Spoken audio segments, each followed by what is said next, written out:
So this is a new video about the redesign of the website Parlez-vous français. So I won't explain you the concept behind the redesign or what is exactly Parlez-vous français because I want to focus today on something else, and also if you want to know more about it, please watch the previous videos. So what I want to talk about today is more the coding part. So I created the designs, you can see for different breakpoints, and I want to focus today on the functionality of that little nice game. So this is for people learning French language. So this is text à trous.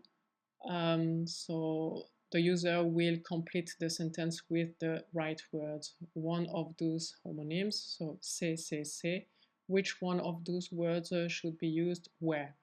So the behavior of the functionality is if the user gives the right answer or gives the wrong answer, and create on validate. So if it's the right answer, the input becomes green with that little icon on the right for accessibility matter.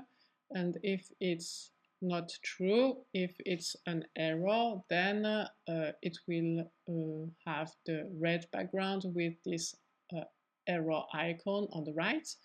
And per default, the input has this neutral color, right?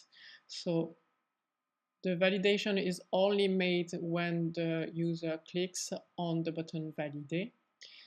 So here I just wanted to show the look and feel of the different state of the inputs, but in reality, if by clicking on validated here, those inputs would not be white, would not be on the default state, but instead would be, let me select this one if he wants to. Yes, okay. And then instead of being the default one validation known, it would be error 2, right? So after the validation, in case that answer is the correct one, it would be green, and then the rest of it would be red, an error.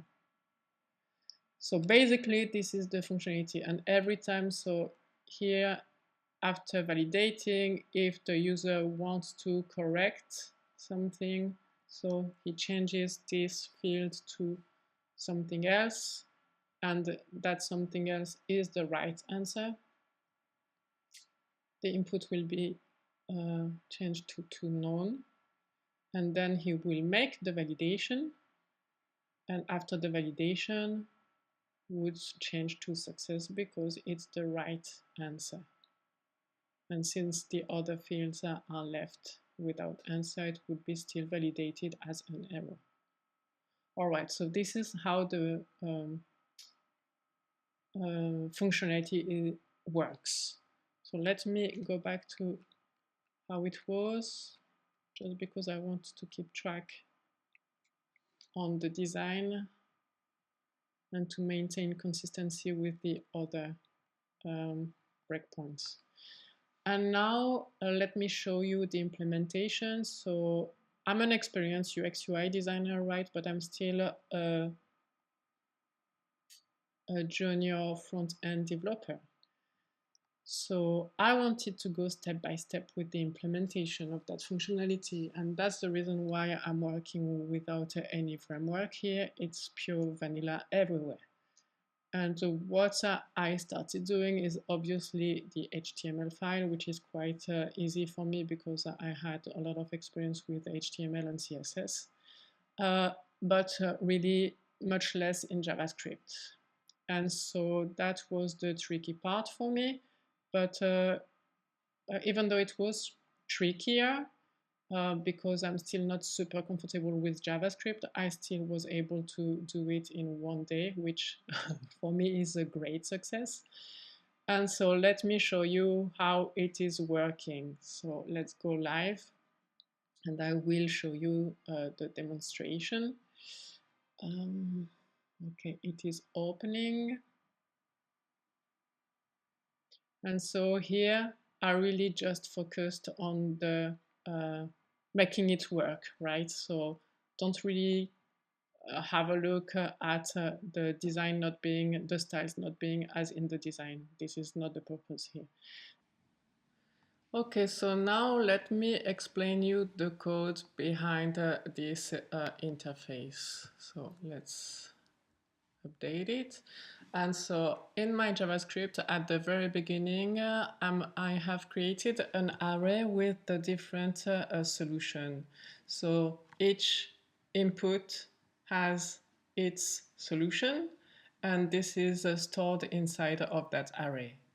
Then I decided to compare the answer of the users that will be stored in another array, an array with the name input answers, yes. And I will compare the that array with the solution. So this is the approach that I have. And in the code that is translated with this if else. So if the value left in the input number 1, for instance, inside of the array input answer, is equal to the solution number 1 in the array, then the class success input will be added to the input. And if it's not equal, then the error input class will be added to the input that is being validated. So for instance here, in this first input, which answer will be added to the array at place number 1 or index 0, if that answer is equal to the index 0 of the solution, then a success class will be added to that input. So let's try it again. We validate. That's correct. And then if I inspect the HTML, you can see that the success input has been added, whereas in the other input, it's the error input that has been added. So it works. And then I want to make sure, so if it also works on the second input, it's because I created a loop. So I make sure that this piece of code is not only working on the first element of the HTML with the answer, but also on the second one. And then to make sure that at next iteration that will be performed of the loop, I want to make sure that the error input or success input class are removed every time that I will click on validate, just to make sure that there's no conflict.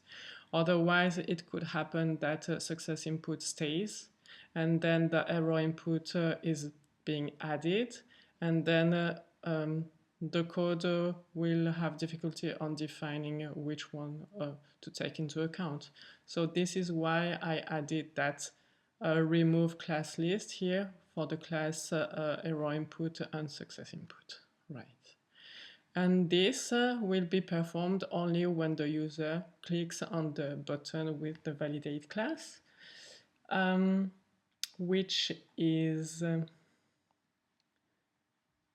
here, the button validate class with the text validate, which you can find here.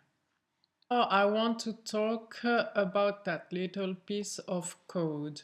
So when we have answers here, so this is wrong and this is wrong, and then obviously the users want to find a solution, right? So he or she will edit the text field and input a new answer. And so by doing so, they will remove the validation class and reset the style of the input. So you can see here it's still error validation, and if I edit this, we'll just remove that. The error, so it's not red anymore, but it has the default color background. And you can see that, so if I go here, so on the first one you see there's the error input class, and on the second one it has been removed. And this is possible thanks to that piece of code where I am saying, please track the inputs located inside of the section complete. And every time there's a change that will be made inside of those inputs of the type text, then please reset the class list by only keeping the answer class. And this is what happened. So you can see that the input with the class answer, which are the inputs where we collect the user answer, are located in the section complete with the ID complete. Now I explained all of the JavaScript, and the next step for me is to integrate Tailwind inside of my workflow. So that will be the object of my next video, and I'm pretty excited because it's the first time that I will work with Tailwind. I have experience with Bootstrap, but I see that the industry is really using Tailwind now. So yeah, I'm really happy to work with it. And so see you on next video. Thank you.